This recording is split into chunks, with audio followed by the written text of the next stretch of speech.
Ladies and gentlemen, we are back. It's me, your host, Tawasi C, and my man, Randy B, you know how it is. and we're here for another episode of Shootaround Sessions Podcast. We are here, we are back, better than ever, and we're just here to break down some NBA news, notes, and things going around in the association. So, Randy, how you doing today, my brother?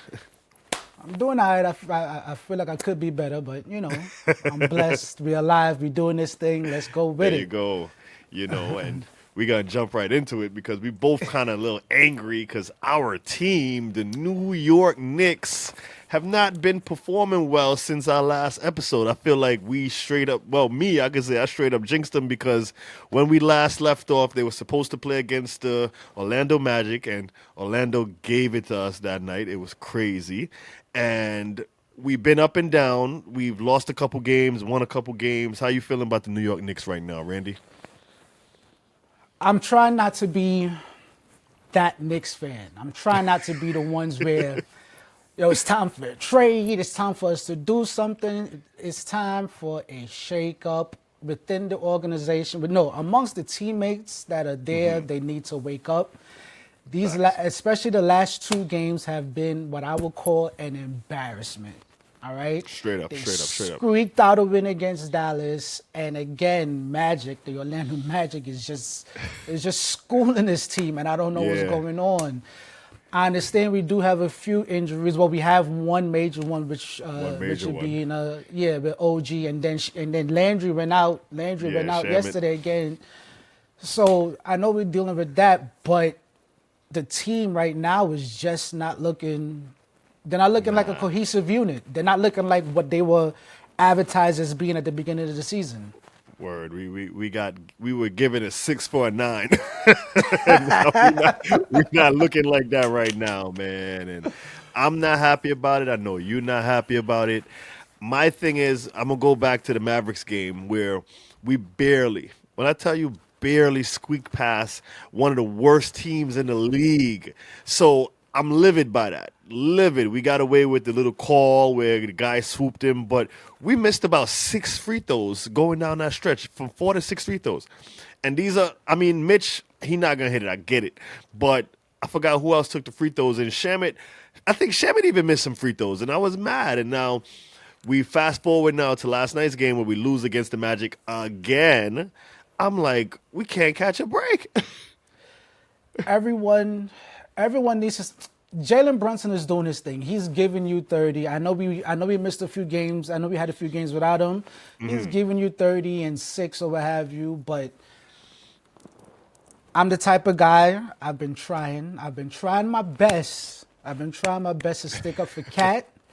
But man, Cat, it's time to step it up, my brother, because you are not right now. You ain't it.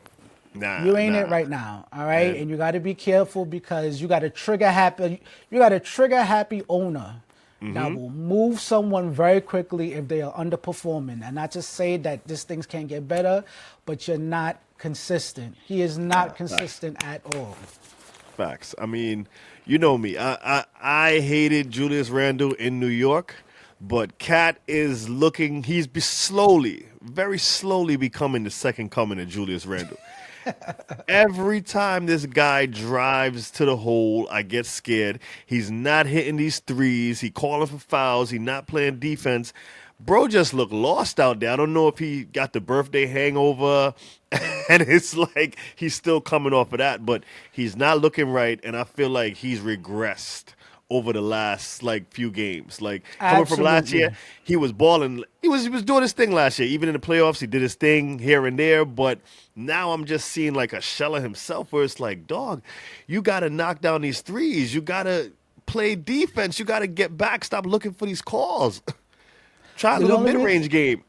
Yep. The only reason why I can't put him into Julius Randle territory yet is because I hated Julius's attitude towards the game, towards his teammates, towards everything. I feel like Cat still has that positive attitude, but yes, on the floor, you need to step it up. We brought you in because you was the best shooting big from the three, and you're looking like a bum. Yeah. Past the 3-point line. It's ridiculous.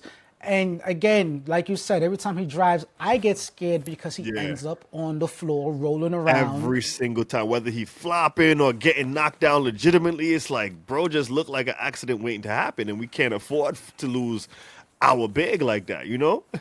Yep, yep, yep, But yep. And then another thing, team wise, their transitional defense is horrible. garbage. Horrible. Garbage. Run to the corners, run to the open man. They taking their time running back. They running back to the middle. No. Look, like after the first 2-3 times, man to man, stay on your man. That's it. Lock in. Lock in. It's ridiculous. If you continue to play like this, you would be playing to get into the play-in, and this entire season would have been is going to be a wash.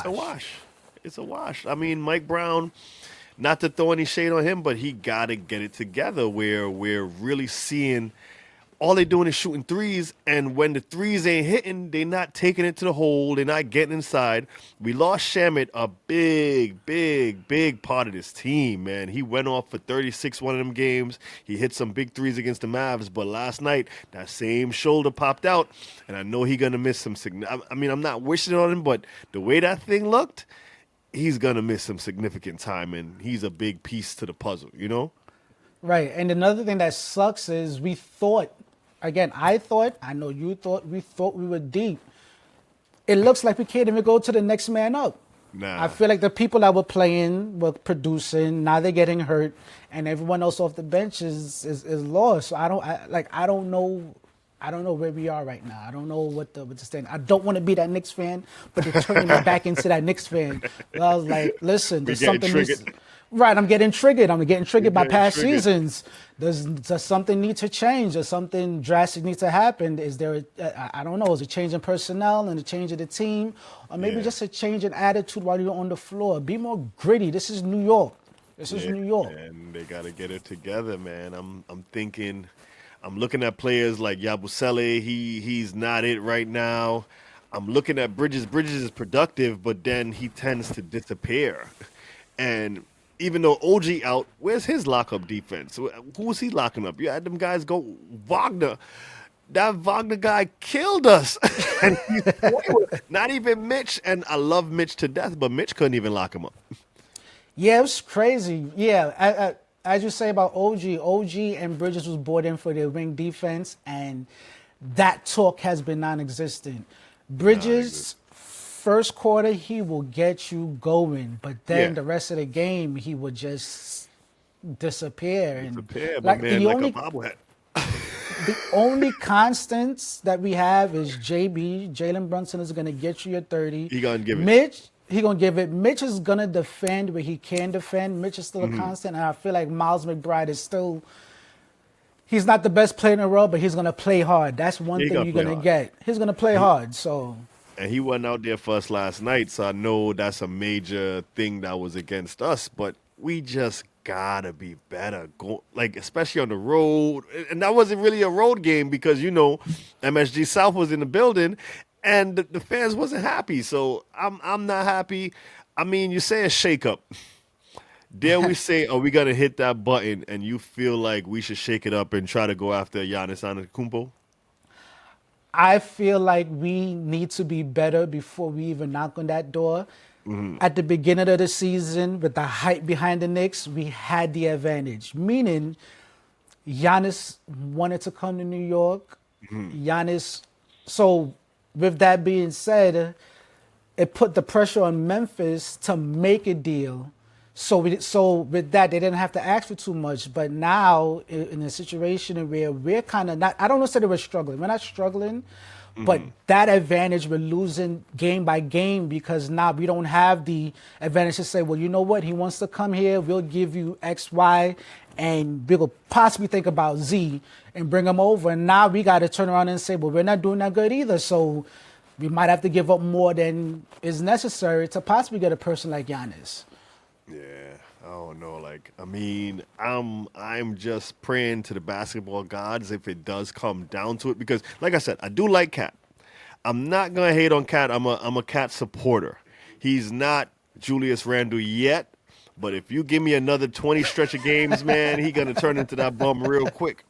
But what I'm saying is, basically, if we could pray to the basketball gods and get maybe a good trade like a Nico Harrison did, where you trade Cat for Giannis straight up. Cat for Giannis straight up, and I think if they listening to me, it works. Make it happen. We'll lose some 3-point shooting, but I'm okay with that if we get into the hole and doing what we got to do. We I'm basically fine. got 3-point shooting now. We basically got the 3-point shooting now because you're shooting inconsistent. Yeah. The beginning of the season, I'd have been like, no, because the chemistry would be off. Granted, the fact Giannis is a superstar, don't know how to work out. As of today, as of this writing, as of the way the schedule, I mean, the schedule and everything is, I think I'll be okay with it. Yeah. If they were to offer Cat for Giannis straight up, I think I'll be 100% okay with it.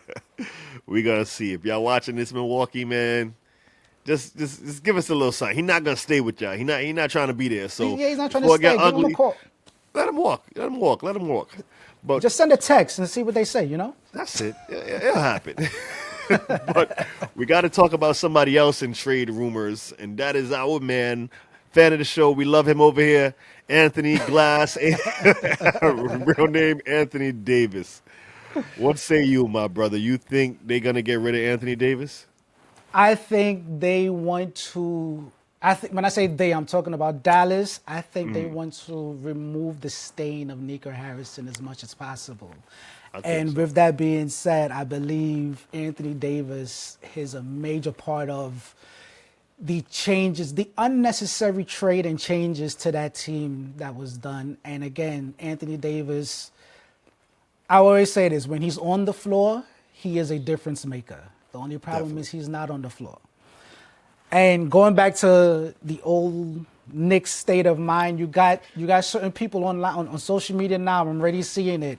Would the Knicks trade for Anthony Davis? Would the Knicks take Anthony Davis? Would they make that happen? Would they do it? Me personally, I don't think so. Nah. All right. We need somebody that's going to be on the floor, that's worth the money coming over. A healthy Anthony Davis, sure, no problem. Like I said, difference maker right now in this state. In this state of his career, I don't think so. You got other teams that there's potential landing spots. You got the Detroit Pistons, which I don't know if I want to break that chemistry up, but he'll be a great veteran presence on that team. Another team, you got the 76ers have also been brought up. I don't know. I don't know. I might. If I'm Philly, I'll pick up the phone. Yeah, and listen. I'll pick up hear the what they phone and gotta listen. Yeah, hear what they got to say. Other teams, the Bulls, Golden State Warriors, the Hornets, all those other teams, they're watching Dallas and seeing what are they doing and where they're going with the situations. But like I said, I think Dallas is just trying to remove the stain of Nico Harrison, and Anthony Davis is the biggest stain right now. Yeah. They gotta. I mean, I see it. It makes perfect sense what you're saying because you have to just clean up that whole mess and start from fresh. And I get it. I even think I'll go as far as to say they might even move Kyrie if he could come back and show he's showing. Like, let's say he comes back early because he's rumored to be practicing, doing things like that. If he could show he could still go, he's come back from the injury, I would say, hey, by trade deadline, move all of those pieces. Oh yeah, Start from fresh. Yeah, go start back from scratch. See where you go. And a lot of people don't realize this. The apron, this apron is playing a big deal in the NBA. It's like guarding somebody on the baseline and pushing them against the baseline and making that a second defender. The apron is becoming that thing that's pigeonholing a lot of teams. So you're going to see a lot of teams want to make moves because they don't want to get trapped by that apron.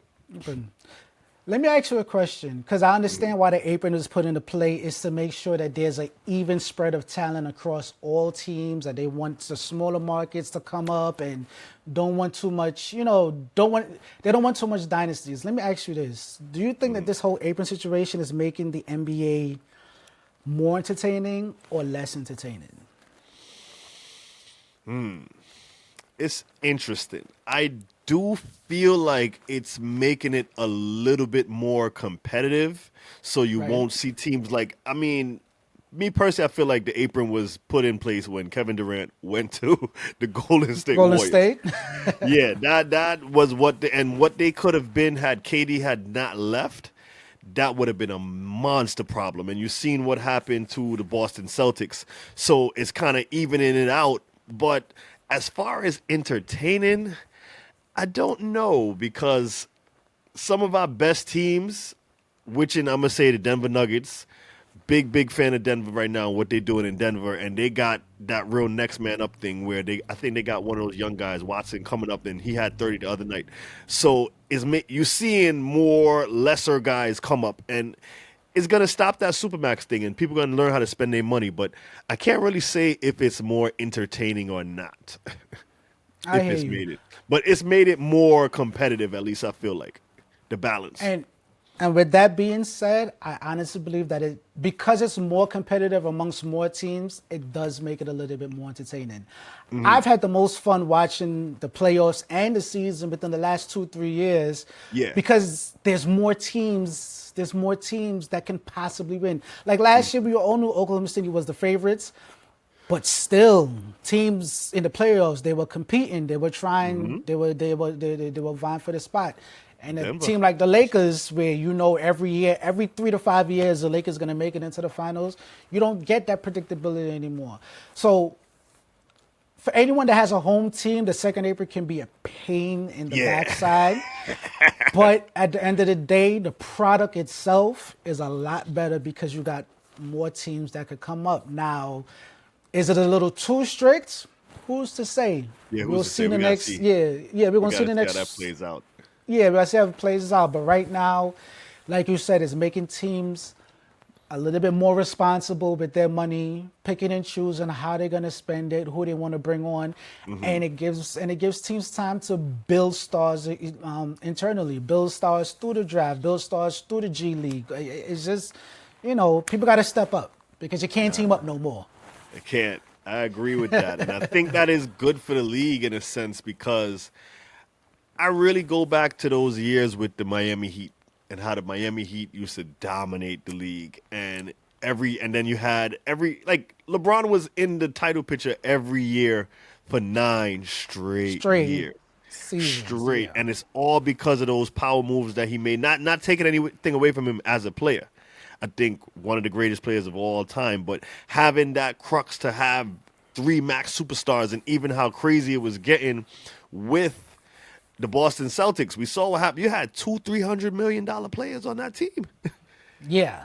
And you look at the 76ers, you see what it was going to be, and I'm happy that's basically the end, and we're not going to see these old superstars come in and hurt these teams anymore, these max players, You're going to see guys get hungry, and to that point, you do see more younger guys getting an opportunity, and that's what I like to see. I wish the Knicks, one of our young guys, what's his name, Diawara? I wish he would get more playing time. I wish Dadier would get more playing time. I want to see more from the Knicks, not to beat Mike Brown up, but we gotta see how it plays out, man. I'm not even mad. I do agree. I think it has been more entertaining, and we just gonna keep watching and seeing what's going on.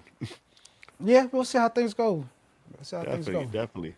But we got to switch gears and talk about NBA beef because beef always makes things more interesting. When people got problems, and the other night we had Ja Morant and Klay Thompson getting in each other's face, mouthing off, saying some words. How you feel about that?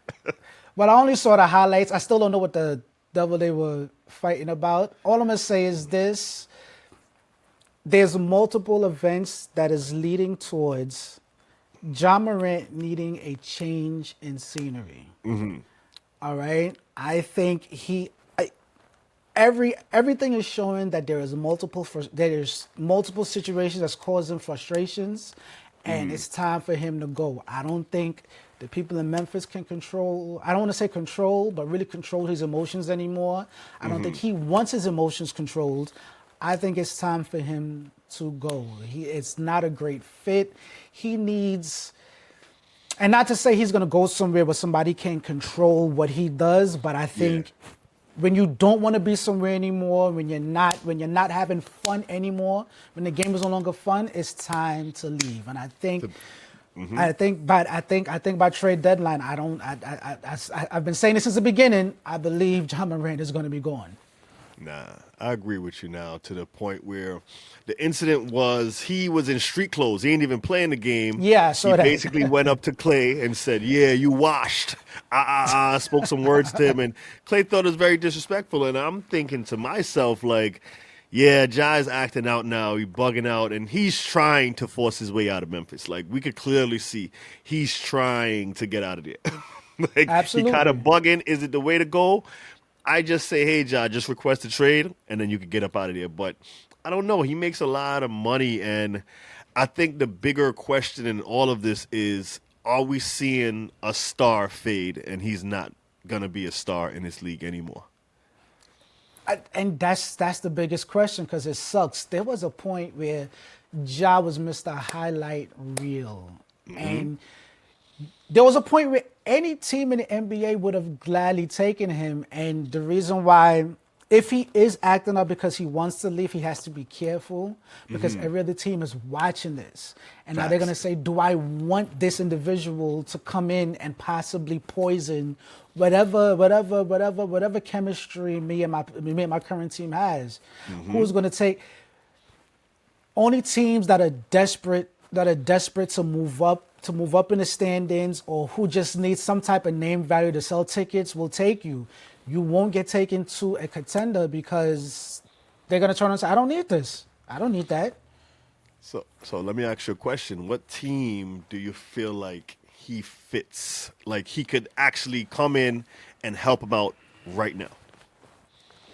Oh gosh, there's so I'm scrolling through the teams right now. I'll take a stab, I think without them having to give up too much, because this is where it gets kind of difficult, because Memphis is going to want something for Ja Morant. But Right. if there was a world where Ja Morant could end up on the Houston Rockets, I think that changes the dynamic of a lot of things, and I think it changes the game. But, of course, they would have to give up one of those pieces, probably the Thompson twin or something, and I don't really see them breaking up that core for that, nor does it make sense. But if Ja could go to one of those squads, I think he would change the dynamic in a lot of things. But it's who's going to pull the trigger on Ja Morant. Right. One team I could see possibly doing something with him is probably Golden State. I think that's a dynamic backcourt right there. You have you have Steph that can knock it down from anywhere, and then you got Ja that'll drive. And if Ja's technically a point guard, he could drive and kick out. He could draw defense in and then kick out. And then you still got Jimmy Butler there that's strictly defense, but then also can score when needed. I don't know. I think Golden State will be a nice fit too. But again, what are they willing to give up? Yeah, what are they willing? That's the big question there, But since we're talking about great point guards, we got to mention our boy CP3, the point guard, is calling it quits at the end of this season. How are we reflected on CP3's legacy and what he's given to the game of basketball? You got a lot of young kids that'll turn around and say, well, he ain't got no ring, so he wasn't nothing. Don't sleep. Don't sleep. Don't sleep. Don't. Chris Paul is a first ballot Hall of Famer. Do not 100%. sleep. 100%. Second all-time in assists. Second all-time in assists. That's crazy. 11-time selection for the All-NBA team. A 9-time selection in All-Defensive team. An Olympic gold medalist, part of the 75th anniversary. The man is a first ballot Hall of Famer. He was a beast. We all wanted to pass like Chris Paul back in the day. I would never take anything away from him. Yes, a lot of his colleagues would say he was an a-hole or X, Y, and Z on the court, and he wasn't. And he would start some stuff up. But at the end of the day, the man is. I'll give him his flowers. All right, he's just pretty good. I give him props. I give him props. And I'm happy that we was able to witness a career like that in real time, because I know the rings and his last maybe 5 years or so, kind of like a journeyman bouncing around, still playing for top teams and ring chasing. But I do feel like Chris Paul, in his prime and even after his prime, one of the coldest point guards that ever played the game. A true point guard. If any kid watches basketball and wants to be a point guard, you watch Chris Paul because that's the blueprint. He was a hamstring away from being in the NBA Finals. A hamstring, Yep. because I do feel like if he never got hurt in that series against the Golden State Warriors when he was on the Houston Rockets, they were going to beat that team. They Yes. were going to beat that team. They had him ready. So, I mean, Chris Paul, tip my hat to him. Great player. What do you feel like the no rings does to his legacy? Like, where does he rank on your all-time best point guards list? He got to be top 5. See, I don't. The no ring. There's a lot of people who did not get rings who A are lot. excellent. Who are excellent players. You got a whole decade of the '90s of top tier players who never received a ring because of one man. Exactly. All right. So the whole no ring thing, I understand it is the pinnacle, and everyone that puts on a jersey and some sneakers and get on that court, that's the main goal. But unfortunately, it's not going to happen. So I personally won't hold that against him. I won't hold it against anybody. One of my favorite players never got a ring. My man Melo. He's still top tier in my eyes. Still top tier, Hall of Famer. All right? 100% Hall of Famer. facts. So I would definitely not hold that against him. 100%. I mean, I'm going to give Chris Paul his props, but one major Chris Paul thing that we have to talk about. When they blocked that trade when he was supposed to go to the LA Lakers, do you Ooh. feel like if the NBA never blocked that trade, Chris Paul gets a ring with the LA Lakers? Granted, the fact we can't turn back the hands of time, but there's a great argument that would have been, he would have gotten at least 1 or 2 with Kobe. I mean, because at that point, I think Dwight Howard went over at the same time too, right? Yeah. Around the same time. Maybe it was the year after, but around the same time or the year after. Around the same but- time, yeah. That was supposed to be the whole thing. Yeah, that would have been And that would have been a beast super of team in being- itself. A super team in itself, a beast of a team. Yeah, granted the fact he has some of his best years in the Clippers. That's the trade that ended up happening. Yeah. But there's a strong chance he would have pulled in a ring that year if that trade would have went through. You put him, Kobe. You put, even if Dwight ends up coming in the mix, if they end up keeping Ron Artest, they go for another ring. I'm very convinced the history books will be written differently. And yes, those Clipper teams had great runs, Lob City. But if you put that man on the Lakers, you get a situation, you know? You have a situation, You a have situation. Situation. I want to talk about one more thing with you, and I had to pull it up on the phone. There is a thing where we're going to play one gotta go, and it's all-time shooting guards. They have on this list. You have to take one player that's going to go from this list. There's Ray Allen, Clyde Drexler, James Harden, Allen Iverson, Reggie Miller, and our guy Klay Thompson.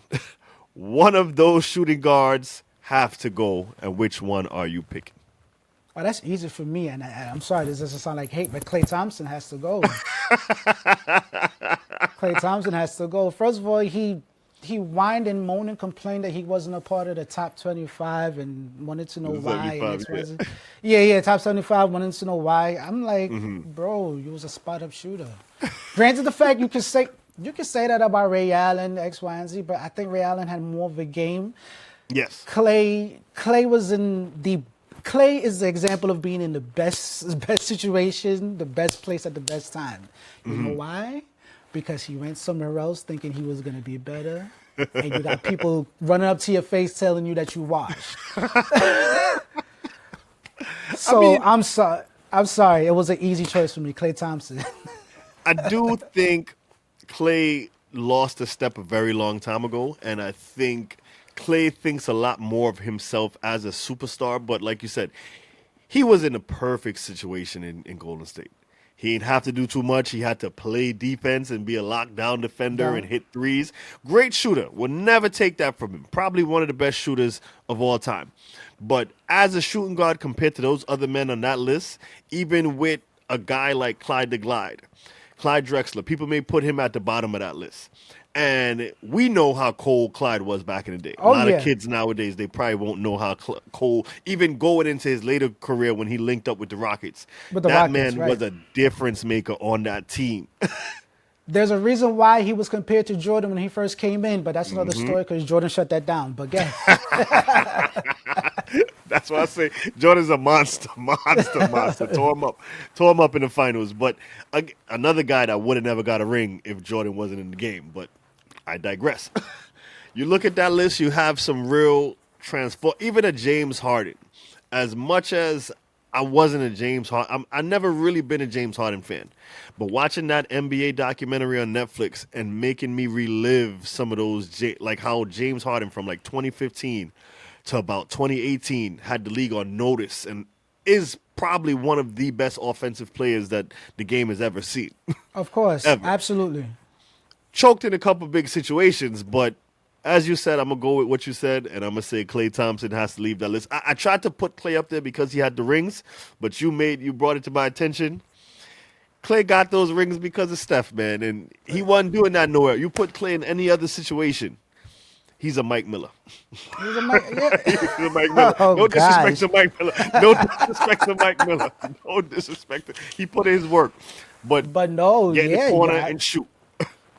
absolutely, absolutely. Yeah, I needed to hear the list, and I was going through it, and yeah, like I said, Ray Allen, I was inching towards because Ray was a great, but I can't take away.